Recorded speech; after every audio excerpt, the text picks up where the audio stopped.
figure out, well, what does it mean to be black? What does it mean to be American? What's my identity in the face of white imperialism? And a lot of people don't even know that they're living under that pressure of white imperialism. It's just normalcy. And when you open your eyes and really see, like, well, I was really bred to hate myself my whole life and to fail, it gets real. And that's part of the systemic piece. I mean, there's a system in place that we call what? That some people call what? They call it racism, right? But that's the underlying system, and on that, of course, is capitalism. So all of these different dynamics play into everything that we do. It's deep, that word deep, we can get into a textbook definition of what poverty is, which is usually considered within a financial aspect, but we expanded that to include the spirit as well. And then there's an intellectual poverty, miseducation of the Negro, lack of understanding, lack of knowledge. But I think that given that we are all here various shades of brown, I tend to feel safer to have discussions around poverty that include the racist aspects that lead to it, that how global white supremacy definitely establishes, maintains, and refines itself, making sure that those who are considered non-white remain impoverished and unable to empower ourselves financially, intellectually, and all these other ways that we know poverty is exacerbated with or without money. About having $36,000 just to pay rent for a year in these condos or whatever. Like, where are you getting this money from? Just to pay $36,000, just $3,000 a month, just to pay for you to stay somewhere. And then you talked about how now they have some kind of law or some kind of situation where they don't have to tell you what their salary is. Right, it's almost like like a ghost. That they don't really allow people to discuss their salary, because you never know your coworker who might have less 70. than you have as a degree makes more money than you do because he or she is of European descent. Ghost money. I call it We ghost don't have money. a sunshine, I thought we had sunshine law. Maybe you have sunshine law in certain instances. Right, but I think when you're working with people, there's like this unwritten law, rule, don't talk about that you don't discuss your salary, when we were always very open about it. If we had the same job, it was the same salary. But it's not that way anymore. Folks who have less than most of us have make more money. My whole comment was, there are folks who are paying $3,000 a month in rent. That means that's an extra $36,000, which is somebody's salary. Yes, people live on less than half of that. Right. To interject, I feel like really the system is broken, and people keep talking about the system like it's supposed to help us. Like we're supposed to wait for the handout from the system that was intentionally put in place to not help us, and it really doesn't make sense. I feel like if we're supposed to be a part of the resistance, then what we're supposed to be resisting is the system. So why are we talking about the people who are in place in politics? Like they're supposed to be our saviors? No, like they're a part of the problem. But those are all the dynamics, right? Yeah. So we're here, Discussion, yeah. we're part of the U.S., at the same time we're not. What a lot of us want to be, we are part of this, right? Our folks built the entire country, all kind of, everything involved in the U.S. that people like, culture, the music, the dance, that's all African American, that's all Pan-African. Around the whole planet, the things that people celebrate happens to be all of the black culture from the U.S. I just wanted to add to what you're saying. I have this conversation sometimes with different age groups in terms of we could be able to do this by ourselves. We don't need the white. Hold up. I pay taxes. I want my cut back. All right. I'm not playing with white folks over that. Okay. Because where are we supposed to get the money from? You know what I mean? I grew up with the mindset of go get a job. The whole thing was get a little degree, go get that teaching job, and just hold tight. So I did all that and only got laid off. You know what I mean? So it's like, now what do I do? So you have to, like, what I do is I just regroup. But what I'm saying is that there are things that, you know, if we're going to be able to do things ourselves, we have to have that capital. Resources. And the We have to have resources to do that. right. And we can barter, we can do a lot of other things, that's true. But I pay taxes. And when I pay these heavy-duty taxes you gotta pay in this town, I want my cut back. And those politicians are the ones that follow the money. That's what they do. So I want my cut. Also wanted to respond. I agree. You put your money out, you work hard, they extort you to cover the expenses of the state, and they take too much, you should be able to get back what you paid into the system. But your statement, Christine, about why are we even talking about it, dealing with these elected politicians or officials when we know that the system is pretty much against us. The system is the enemy, they're part of the system, they're with the enemy. So why even deal with them or engage them with us discussing it and trying to resolve the deep poverty issues that we're dealing with? I think it's necessary. I agree with you. It is the system is the enemy. Many people have encouraged me, you should run for city council, you know, you gotta work from the inside out, change from, and, you know, you study Marcus Garvey, you study Malcolm, you study others that have had some effectiveness with organizing our people and raising our consciousness to the real causes of our problems and how do we solve them, the battle of the bullet. I just thought of it, yeah, that's Our people that aren't tuned into these conversations, that aren't as educated or well-read, whether it's formal education or their self-education, they're enraptured by the semblance of power and authority that these elected officials have. So we have to address them because they have the people's ear, they have the people's attention, they have the people, you ought to be, why these streets, you the one that's supposed to be, instead of us pointing the finger at self.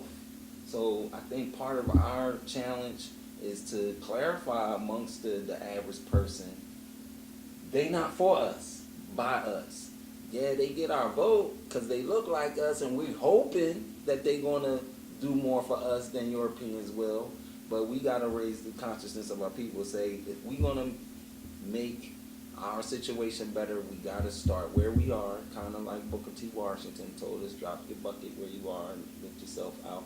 But we still got to balance that out with W.E.B. Du Bois' perspective of recognizing who our talented tenth is, not in a us against them kind of way, but we have people and resources that we know we could tap into to help get us out of this rut. But so long as we continue to reach out to and seek the blessings and petition the government that we know they're not trying to empower us. They want the status quo to remain and for us not to rise up in revolution. That's what it's all about. Us against them. Because you said it's not, but it is. They make it that way. It's not like we're bringing the race war to their doorstep.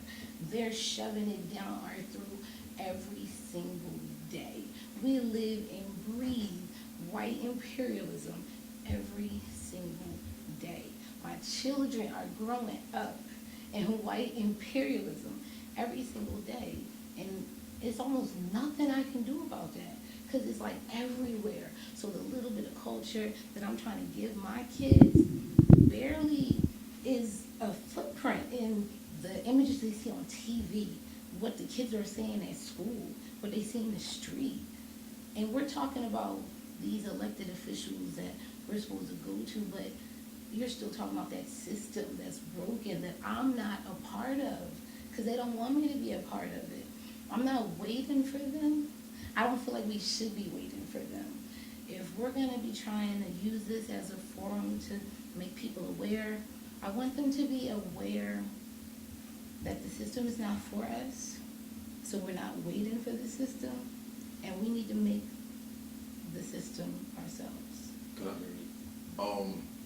I see something now on Facebook where they're on a sign the system was never broken, it's running just well. Right. You're right. So now I went to the brother's school a couple years ago, right? I think I met you. I knew Tex is an MC, and so he invited me out to check out the young people perform and all these different things. What's Arts and Humanities, right? The Village of Arts and Village Humanities. of Arts and Humanities.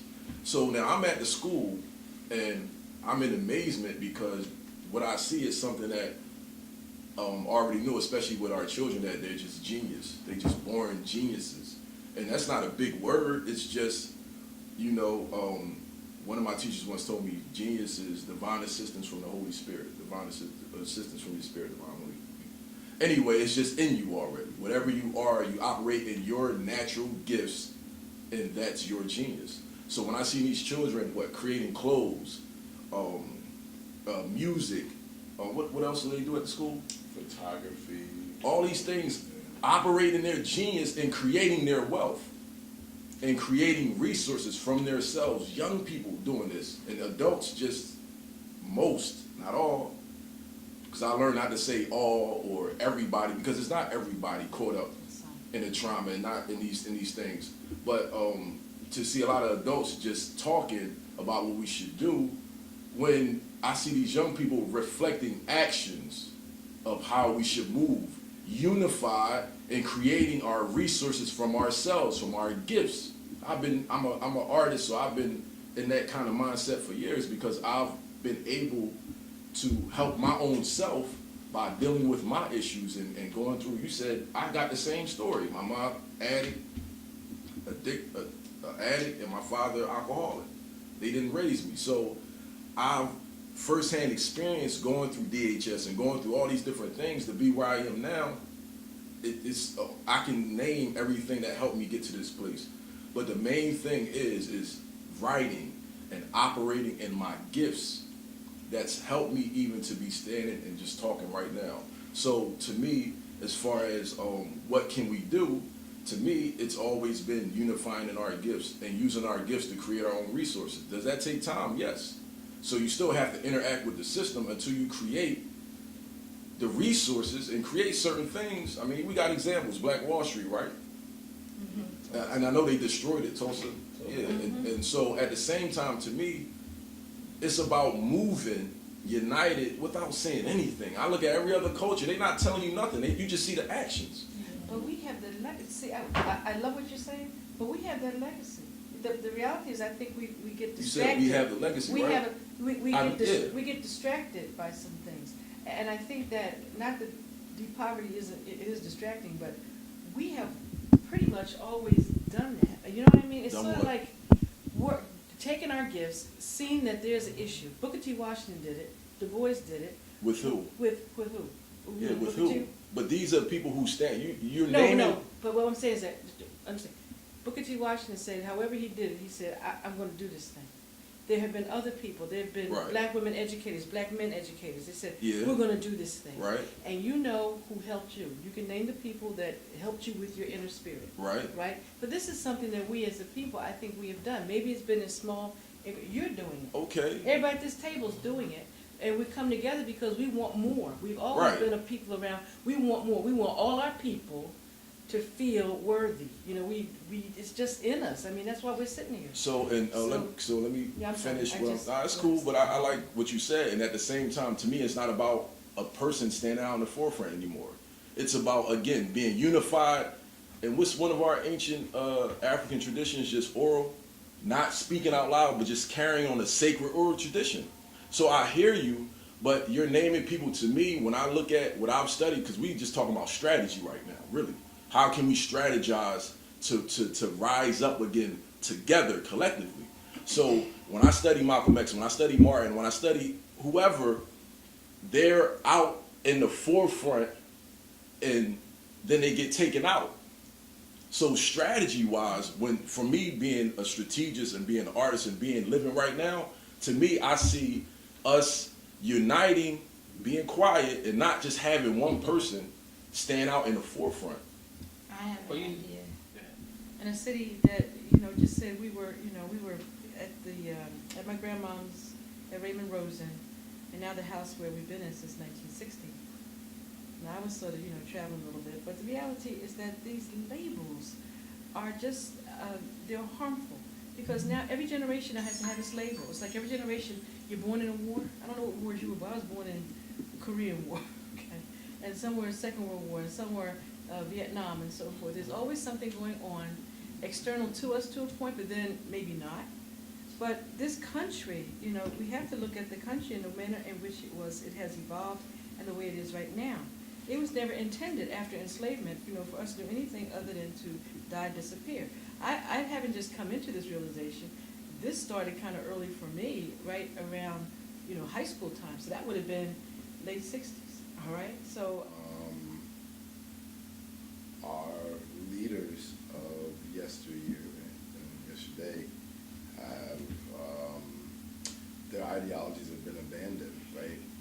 I wholeheartly believe, in the idea that white supremacy is like probably our main issue. I think that word makes people that term makes people very uncomfortable. Because besides that, just the use of that word implies that it's true. Right? But But it really is a pathology, and of course it's not true, so we also say white racist pathology. Right. Warp. And because it's interesting, I've been doing a lot of reading and research and sharing things on Facebook, and especially with the rise of this Donald Trump era, and all kinds of people, nationalists and racist, and people coming forward. And I'm not saying that everybody who believes in Donald Trump is racist, but I will ask that I don't even have to ask, the onus is on them to prove where their allegiances lie, in terms of humanity, if you're going to get behind some of those messages. But with people coming out in droves and standing behind those messages, just been doing a lot of reading, and it's interesting that there is a move in this country of when a lot of, and I'll share the article with you guys so you can share it with people so they know I'm not making this up, because there are pictures and everything of these Nazi conventions in the 30s at Madison Square Garden. I mean, it's packed, Right. and there are pictures of it. And it tracks this history of when they started to adopt in, so a lot of it was German migrants and American-born people of German descent.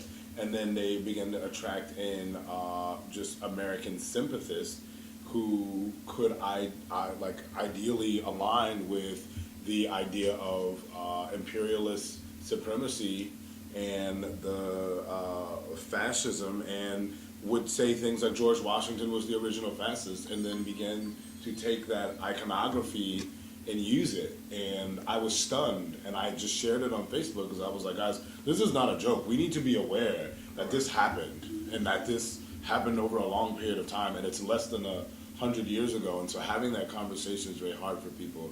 And when you think about Dr. King, and you think about some of our other great leaders and when they were assassinated and why, and what was happening around that time with poverty plans and et cetera, well, Dr. King had a really interesting plan to address poverty that was looking at erasing racial lines around organizing in that space and saying, no, we're all, poor rural whites in Appalachia who have been left behind as well under this idea of like white excellence, because white supremacy is as much a thing against people of color as it is against people who are white, who do not match up to this idea of gentry, right? And their ideals around like who's worth it.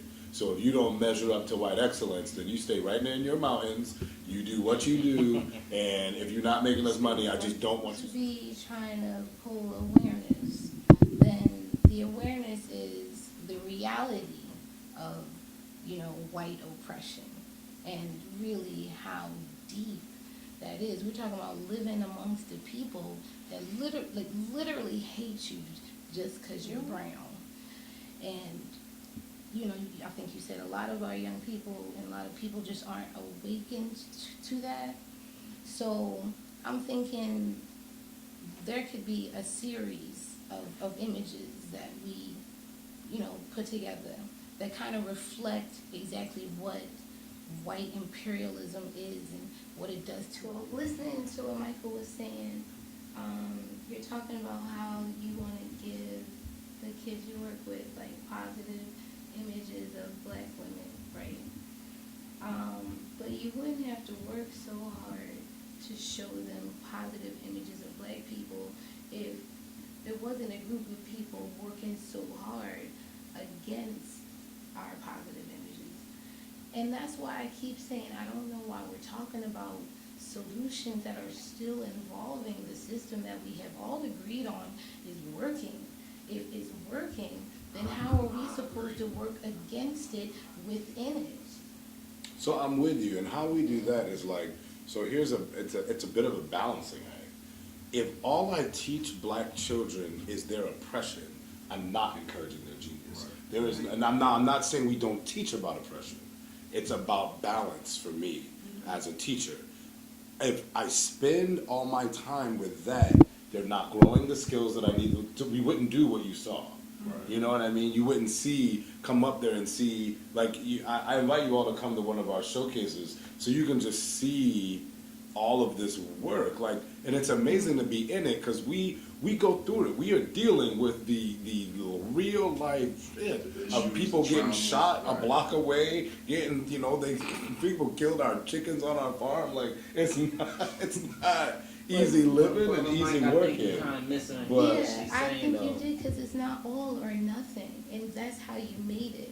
I'm not telling you to only teach them about oppression, but they definitely need to learn it because they're living it, and they need to understand what it is and why it exists. So what I'm saying is you don't have to work so hard if you just separate yourself from the system that is in place to show them that they are. So here's the hard part. How practical is that? Right. Who's going to fund us? It takes a lot of money to run our programs, like a lot of money. I mean, we're talking like, I can't go into super financials, but we have an operating budget that is 7 figures. Who is going to, and we don't get paid a lot of money. So that money isn't funneling in to make us middle class. So that's not what's happening.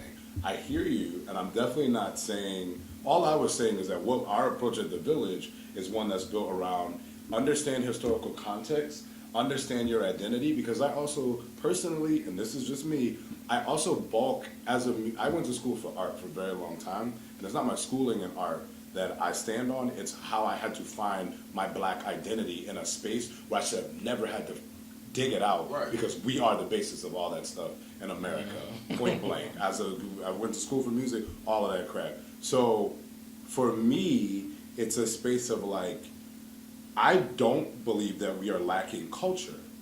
I do not believe that we don't have a history in this country that we can stand on and be proud of.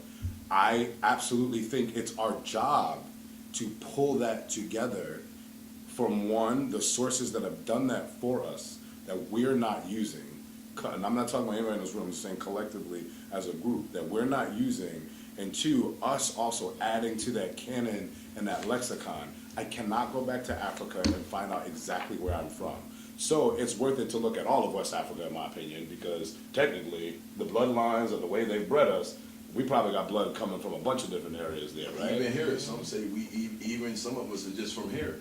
Some people right. say That there were blacks in America before absolutely. That's part of more science is raising people's consciousness. They didn't bring us all over here on the slave ships. Right. That we had society, culture, infrastructure is what I want to get to as part of why we kind of stuck. Because I agree with you, sis. Yeah. How are we going to fix our problem? We know the system is set up to oppress us, keep us down, hold us back. It's going to let us progress, but then it's going to pose Before the Mayflower, the book, I forget the Lerone Bennett Jr. Lays out history after the Civil War, leading up to modern times. And one of the prevalent themes that comes up is white backlash. Once we progress, white people like, whoa, these niggas getting too big for themselves. Let's drop some bombs on their city and destroy Black Wall Street.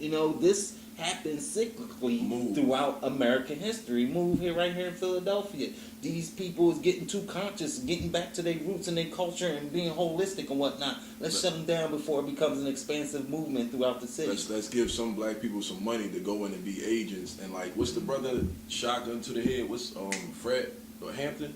Mm-hmm. I heard he was drugged by somebody that was already connected. So when the cops came, he couldn't move and do anything, so they just killed him. Is that part? That's because they targeting that little group of people, No, so I'm just saying. We gotta put that word out so that it's not just a little group of people. Right, but even just because of all these issues, we still not unified, and I hear what you're saying. We need to still keep pushing. Right, so I'm saying. That's our legacy, that's what we do. Right, so it's a few things, and resources, but what I'm saying, and hearing what you're saying, I get it. At the same time, even me being present and just dealing with people, black people, African, whatever you want to say. It's just, I see it. It's a lot of people who they look like this, but they a whole different person on the inside. Or they even material based. They can talk and speak like, yeah, we need to do this. Then as soon as you do something, they not really for that. Because That people's happens. concerned That about their happens. jobs, they concerned Right, so about I'm- their They security. concerned about that system that, like we said, is not Right, working, so- 'cause But they're that under the happens- system. But and what's boom, our But that alternative? happens to a lot of groups, Up. okay? Native American people, they call them apples. Red on the outside, white on the inside. We can go through a lot of groups, Right. okay? So, you know, the point is that I think we're on track. We're on track in terms of we're not in opposition to anything. We just have our little, you know, little disagreements about this strategy, that strategy. But the reality That's how it's always is been. and that's how it's always been. So I say we continue it's just more our of a- work. No, it's more. I think it's more of it because we do have this technology where you get blowback, you get information so quickly now about what's Yes. happening, and some of it we do need to check. That's why you know. now is the time. We need to check it because some historical things that come across, go, you better check that because that don't sound right. Right. But someone can do that. Some folks, I think, in there are being sincere in terms of what they're putting out there. But I think that when you have the daycare that you have, the point is to, if it's small, it probably needs to grow. All of us have businesses. We're all in some type of business. I'm certain we are. We're all in some type of business, whether it's, you know, you're getting paid for one gig or not. But our task is to, I think, to maintain, to continue the legacy of our push. Because I ain't studying white folks when I'm near bull, all right, with that. Every time we meet the bar, they so-called change the bar. They don't raise it, they change the bar, okay? So, you know, our task is to stay on point. We know what we need to do. Our people need to know more about the past, you know, in Right. terms to understand the present and make those connections. Somebody mentioned Sankofa in the beginning, so that's what, yeah, Sankofa. The point is that you continue with what it is you want to become. Number one. But they're all linked. But I want to give a reminder that we're being hosted by the AUF, African American Ed Fund Building, which is a consortium building, and this is being sponsored by the UEDC plus other